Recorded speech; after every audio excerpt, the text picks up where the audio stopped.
اردو ایشن کے معزز ناظرین، السلام علیکم۔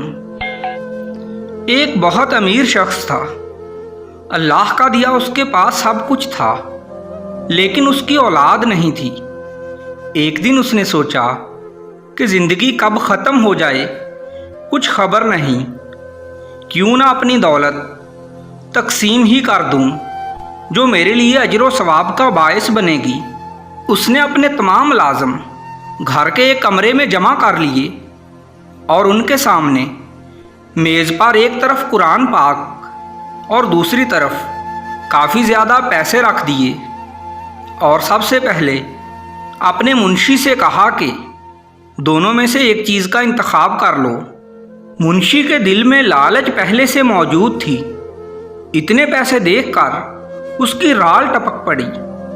کہنے لگا کہ صاحب جی، بے شک قرآن پاک سے افضل کچھ نہیں ہے، لیکن میں نے اپنی ساری زندگی آپ کا کاروبار بڑھانے اور سنبھالنے پر لگا دی۔ اب آخری عمر میں کچھ پیسے مل جائیں گے تو اپنے بچوں کو کوئی کاروبار کروا دوں گا۔ یہ کہہ کر اس نے اپنے حصے کے پیسے اٹھا لیے۔ اب باورچی کی باری آئی تو اس نے اپنے مالک سے کہا کہ میرا دل تو بہت کرتا ہے کہ قرآن پاک کا انتخاب کر لوں، لیکن میری بیوی بیمار رہتی ہے اور بچوں کے اخراجات بھی پورے نہیں ہوتے، اس لیے میں مجبور ہوں کہ پیسوں کا انتخاب کر لوں۔ یہ کہہ کر باورچی نے بھی اپنے حصے کے پیسے اٹھا لیے۔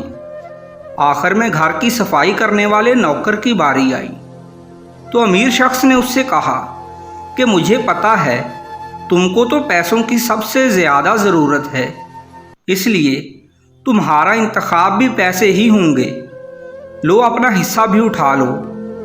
نوکر کہنے لگا کہ صاحب جی، ساری زندگی میں نے تنخواہ لی اور پیسے کمائے، میری ضروریات بہت محدود ہیں جو کہ کم پیسوں میں بھی بآسانی پوری ہو جاتی ہیں۔ اب کیوں میں دنیاوی مال و دولت کے پیچھے دو جہانوں کے بادشاہ قرآن مجید کو لینے سے انکار کر دوں؟ یہ کہہ کر اس نے قرآن پاک اٹھا کر چوما اور کھولا تو اس میں سے 2 پیکٹ بھی نکلے۔ نوکر نے جب وہ پیکٹ کھولے تو اس میں سے اتنے زیادہ پیسے نکلے جو کہ باقی دونوں کے کل پیسوں سے بھی بہت زیادہ تھے۔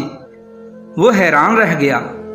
امیر شخص مسکرایا اور بولا کہ یہ آپ کا انعام ہے۔ میں نے سوچا تھا کہ جو کوئی بھی قرآن پاک کو پیسوں پر ترجیح دے گا اس کو سب سے زیادہ دولت سے نوازوں گا۔ بے شک اللہ تعالیٰ پر بھروسہ کرنے والوں کو کسی چیز کی کمی نہیں ہوتی۔ ناظرین کرام، اس طرح کی مزید اچھی ویڈیوز کے لیے ہمارے چینل اردو ایشن کو سبسکرائب کر دیجئے۔ شکریہ۔